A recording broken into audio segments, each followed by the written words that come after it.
E aí, pessoal, tá com dúvida para a prova? Então mande pra gente que os professores estão aqui de plantão para esclarecer. Hoje estão aqui com a gente os professores de Português, Literatura e Artes, dando dicas e respondendo às suas perguntas. Assista o nosso programa, entre na página do Facebook e no site, dá até para visualizar e baixar as provas do Enem dos anos passados e também ver o que caiu. E agora, um vídeo de literatura. Gêneros da literatura. Na tripartição clássica, os gêneros literários são épico, lírico e dramático. O gênero épico remete às narrativas, em verso como os Lusíadas de Camões, ou em prosa como Grande Sertão Veredas de Guimarães Rosa.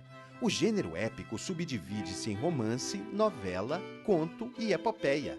O gênero lírico é o poético, envolvendo a musicalidade e o mergulho na interioridade. É geralmente expresso em obras em verso, como poemas de Cecília Meirelles, sonetos de Vinícius de Moraes, liras de Tomás Antônio Gonzaga. O gênero lírico é subdividido em odes, liras, elegias, sonetos, madrigais e rondós. O gênero dramático é o teatral, envolvendo a tensão e o conflito. É expresso em diálogos ou monólogos. O gênero dramático subdivide-se em drama, tragédia e comédia. Há gêneros literários que não se classificam de forma ortodoxa na tripartição clássica, épico, lírico e dramático. É o caso do ensaio, da crônica, das biografias. Clarice Lispector era uma escritora que repudiava classificações. Ela se contentava com a palavra ficção. Mário de Andrade considerava que conto era tudo aquilo que um escritor chamava de conto. Professor, vimos aí os cânones da literatura. O aluno tem que saber quem são, quem foram, quais são as obras, como é que é isso? Bom, antes de mais nada, né, a questão dos gêneros literários, não existe mais essa coisa ortodoxa. O autor tem que obedecer a uma determinada norma, né? A tendência é a mescla, o hibridismo, né?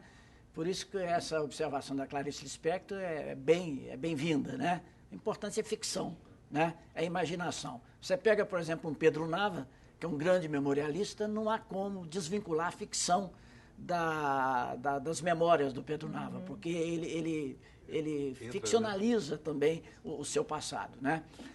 Por exemplo, esse ano, um dos livros indicados pela UFMG é um livro do Bartolomeu Campos de Queiroz, né? Um livro muito bonito chamado Vermelho Amargo, e que é uma prosa muito poética, né? O livro tem muito de autobiográfico, o livro é uma novela, não chega a ser um romance, tem menos de 70 páginas, né?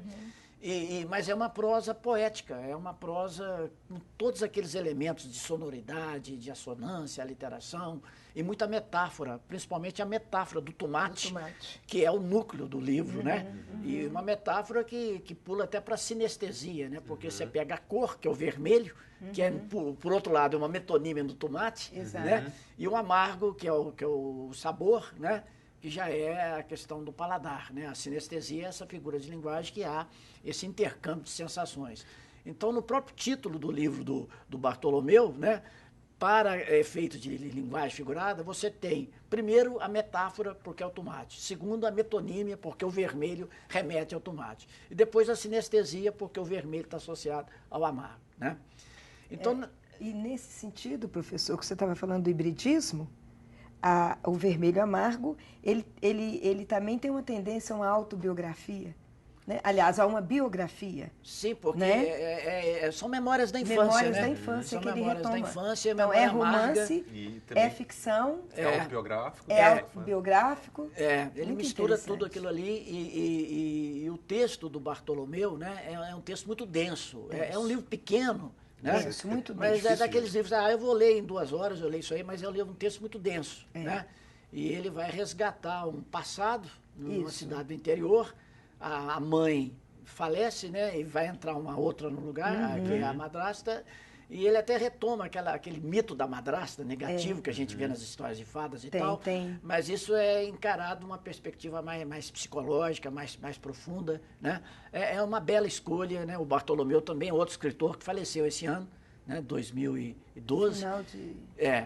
Então, mas eu creio que o candidato que vai fazer o Enem, a primeira tarefa, né, é ler livros indicados, como é o caso da Federal, que indicou para alguns determinados cursos, e inclusive a poesia do Augusto dos Anjos, né, que é uma poesia publicada há exatamente 100 anos atrás, 1912, Eu e Outras Poesias. É uma poesia que até hoje causa estranhamento. Muito. Né? Muito contemporânea, né? Embora ele use o soneto, a métrica, a rima, aquela coisa toda, ele usa uma linguagem com o código da ciência. Né? Que é o código da ciência e uma poesia reflexiva. O lirismo dele é um lirismo questionador, reflexivo, até certo ponto niilista, pessimista, que o coloca até junto com um autor recente, também indicado agora, que é Paulo Henriques Brito. Paulo Henriques Brito é um poeta de seus 60 anos de idade que escreveu um livro chamado Formas do Nada. O próprio título do livro já indica a natureza metalinguística do livro, né? Formas do Nada, e a sua temática niilista. Né? Ele bate naquela mesma tecla. Se você pega um pensamento e pensa exaustivamente nesse pensamento, você vai chegar à negação desse pensamento. Né? Então, é um livro muito lúdico, muito reflexivo, né? E seria muito interessante a leitura conjunta, né? Do Paulo Henriques Brito, poeta contemporâneo, com Augusto dos Anjos. Embora a linguagem seja diferente, um lá do começo do século, outro recente, o livro foi publicado agora, 2012, né? Mas eles têm muita afinidade, principalmente no que diz respeito à poesia reflexiva. Então, no Enem pode vir uma questão, pode aparecer uma questão relacionando, né? Porque o Enem não só pega autores canônicos, né, como Machado de Assis, Drummond, Bandeira, mas alguns contemporâneos também, né? Então, eu acho que o Paulo Henrique Brito, pelo que ele já mostrou até agora, ele tem, né, um bom texto. Professor, vamos ver uma questão aqui para a gente tirar as dúvidas. E aí, professor, questão 101, meu nome é Severino, não tenho outro de pia. Esse texto é interessante. Na primeira vez que eu vi o texto do Enem, eu falei, eles vão fazer uma pergunta óbvia que é sobre por que ele diz que eu não tenho outro de pia, né? Que é um bom exemplo de metonímia, ao invés de dizer que eu não tenho outro nome de batismo, né? Pegou ali o pia substituindo o batismo. Mas a questão não incide sobre a linguagem figurada, é sobre o conjunto do texto em que o Severino tem dificuldade em se apresentar, porque ele é igual a todos os severinos do Nordeste, né?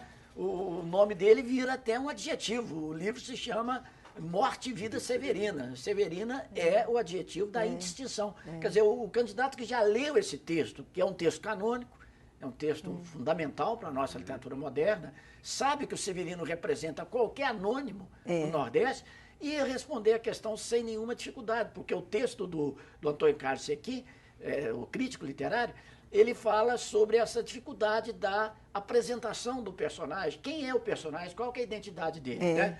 A resposta é a letra C, a representação na figura do personagem narrador de outros severinos que compartilham a sua condição. Professor, e é interessante também que esse poderia ser um tema que poderia estar tratando, por exemplo, do teatro, que tem várias adaptações, né, tem desse muitas. texto. É um texto feito para o cinema. Teatral, E da própria interpretação, né? No sentido de um sujeito que não tem nome. Então, ele é negado, inclusive, no próprio nome. A questão das identidades, identidade nacional, é um conjunto de reflexos culturais. Inclusive, essa questão do reflexo cultural é muito oportuna a gente falar do nordestino. Isso. Pegar o personagem Fabiano, do Graciliano Ramos, Exatamente. que quando o Fabiano queria conversar, faltava no texto dele a coesão. Ele usa palavras, mas sem elos. Sem articular elas, né? Isso, quer dizer, reflete o quê? Um pensamento mal estruturado. E por que um pensamento é mal estruturado? Porque a vida é mal estruturada. As condições sociais são mal estruturadas. E disso ele se queixava o tempo todo, né? Por que eu não sei falar? Essa era a angústia dele, né? Ele não sabia se explicar o problema da Quem sou eu? Né? Professor, tá ligado. Tem uma questão aqui vindo de Uberlândia, do Tiago Monterini. O Enem cobra do aluno reconhecer e diferenciar todos os períodos da literatura? A prova pode cobrar literatura estrangeira? Não. A literatura estrangeira em si não, mas só para dar um exemplo, no Grande Sertão Veredas, do Guimarães Rosa, entre as várias intertextualidades que tem ali, tem uma intertextualidade com o Fausto, né, do Goethe, o mito do Fausto. Quer dizer, alguns temas são universais e algumas obras são fundamentais. Né? Por exemplo, um candidato que deseja ingressar numa universidade, ele tem que ter notícia de Madame Bovary. Ele tem que saber quem foi Madame Bovary. Quem foi Madame Bovary, que é o livro de Flaubert, a famosa personagem, né, do Gustave Flaubert, responsável, inclusive, pelo verbete de bovarismo que tem hoje registrado no dicionário. Quer dizer, uma pessoa idealiza uma coisa e a vida dela é outra, completamente diferente. O bovarismo tem muito a ver, inclusive, com o autor e com o personagem de Lima Barreto, Recordações do Escrivão Isaías Caminha, que é outro livro aí da lista, né? Que é um personagem que sonha muito, idealiza muito em si alguma coisa, mas a vida lhe coloca outra coisa completamente diferente. Entendi. Né? E, professor, mas vamos só esclarecer direitinho? O aluno tem que saber o romantismo, ele tem que saber os principais, como é que é? Isso não é cobrado de forma de memorização. Isso que é importante lembrar, mas não é cobrado de mas seria muito memorização. interessante, por exemplo, um texto, né, romântico ao lado de um texto contemporâneo, né, um texto barroco ao lado de um texto simbolista, porque existem essas diferenças. Então, às vezes tem o mesmo tema, mas tratado em forma diferente. E lembrando que esses temas, né, para o romantismo, simbolismo, eles perpassam as várias expressões. Então, se ele está atento a esse tipo de conteúdo, ele vai conseguir correlacionar a questão de literatura com outras questões. Ok. Pois é. E por hoje é só, pessoal. Agradeço demais. Sábado que vem tem mais Plantão Enem ao vivo. Mas não acabou, não. O programa continua no site do Plantão Enem e no Facebook. Acesse e continue com a gente, com os professores de arte, literatura e português por mais 30 minutos. E se você não conseguir acessar a internet agora, confira depois dos 30 minutos no site. E semana que vem, um programa todinho sobre meio ambiente. Pois é, gente, ano da Rio+20, tem que ficar por dentro. Tchau, tchau, pessoal. Até semana que vem. Até já.